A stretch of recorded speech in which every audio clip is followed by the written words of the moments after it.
What's up, everybody? Dante here. This is what I'm going to be talking about today. This is the Apple TV 3rd generation 4K, right? Well, this is the Wi-Fi only version. I didn't get the higher one because I'm not going to be playing games on this as much, but I do like the fact that you can use an Xbox controller or a PS5 controller. I think that's sweet. So let's go and get into an unboxing real quick and see what's in it. I mean, one of the reasons why I got this is because I'm in the basement and I don't have one here. Matter of fact, I'm sorry, I do have one here. The problem is I want to say the 2nd generation of the original one. It's not the big gray one, it's the smaller black one. And the thing is with that, some of the apps that I use are not even on there, so that's not going to work. So, all right, what we got here? Now, this looks like the same size of that version right there, matter of fact. So they slimmed it down. It used to be like fat like that. So they slimmed it down and like made it more compact. So let's see, we got a sticker here.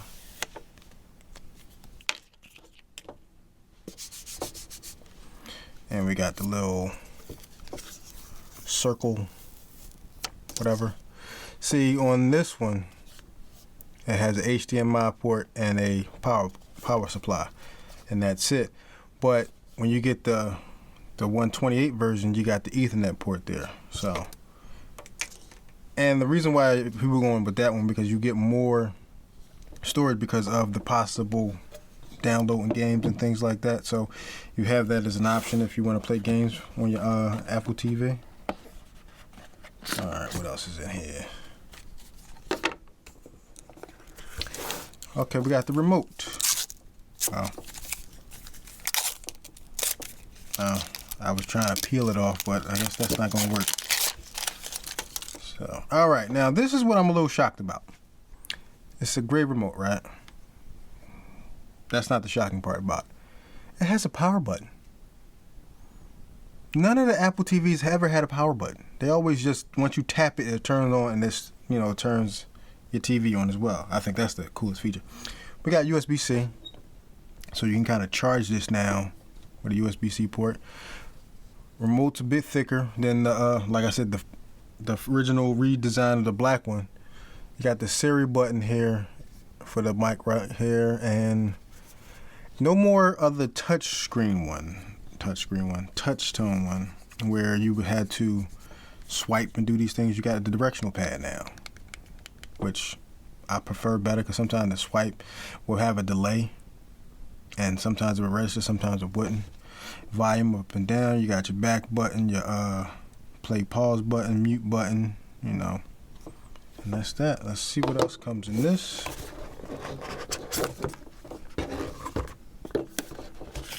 That new smell. Oh, that's literature. We can put that. And that's it.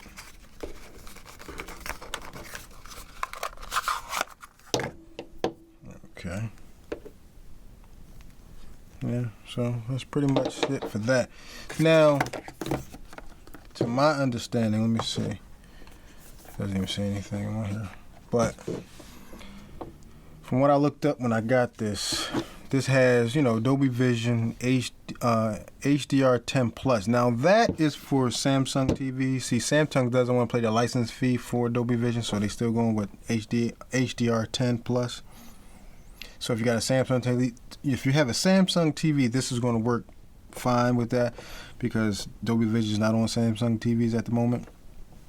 Don't ask. But you don't have to worry about if your TV, if it doesn't have certain features, will this work? This is going to work regardless of your TV. So you need a certain HDMI, of course, to get the full features of Dolby Visions and things like that. But the thing is, if you didn't know, that Dolby Vision is a 12-bit panel software display thing. It's not for 10-bit. So if you have a 10-bit display, it's going to say Dolby Vision, but it's not true Dolby Vision because it's a 12-bit software feature. So if you didn't know. But now I'm going to switch it over, set this up, and I'm going to show you how I'm going to go through all this and kind of display basically the new Apple TV. All right, this is my home screen right here. Now, I mentioned in the previous video that this wasn't a touch swipe type of thing. It really is. I didn't know that. I thought it was just directional pad and this was like the action button, as they say. But it is motion, as you can see. So just so you know, this is the action button. Let's see what else we got.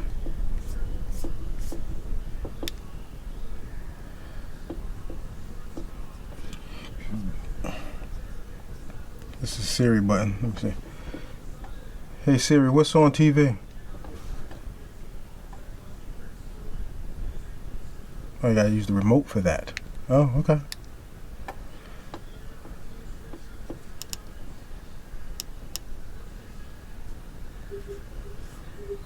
Let's go.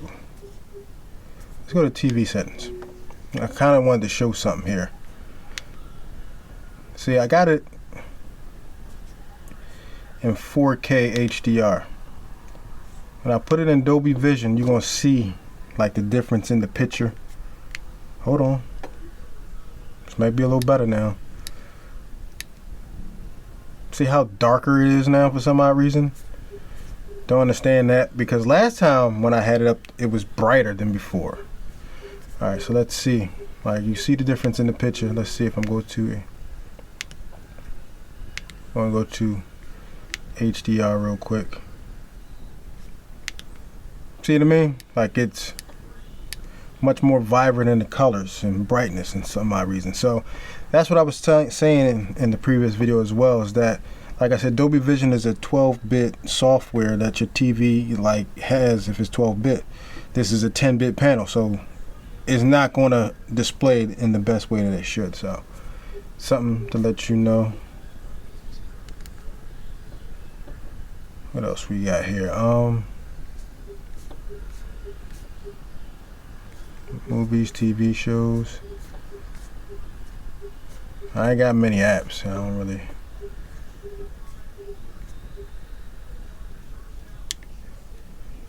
Oh, you can mute it, and of course you can do volume controls.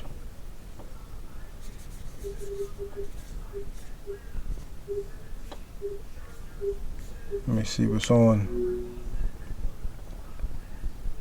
Okay, allow to this device.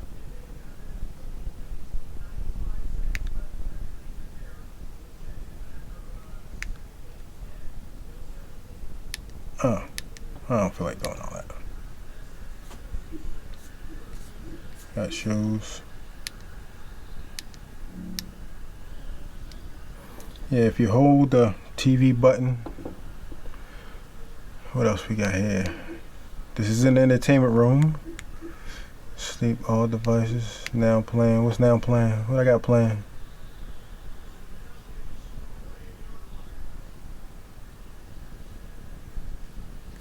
Nothing? Okay.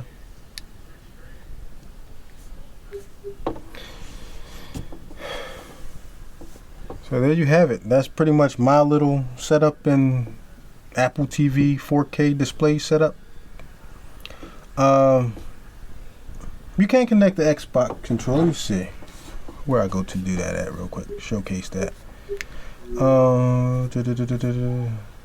Remote and devices. Let's see. Bluetooth. Alright, let's see.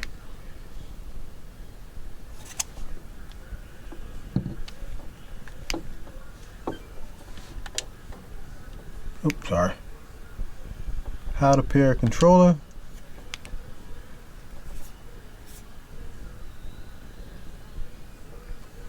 Press and hold the wireless enrollment button.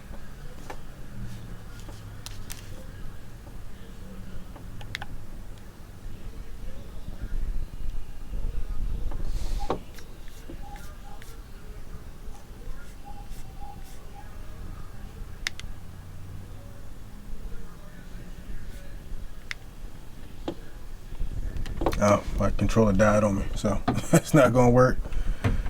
Maybe I'll do another video about that, but that's pretty much it. I do want to showcase how the controller works. There's probably a game on here I could probably try it out on. But that's pretty much it for this video. Thanks for watching. See you in the next one.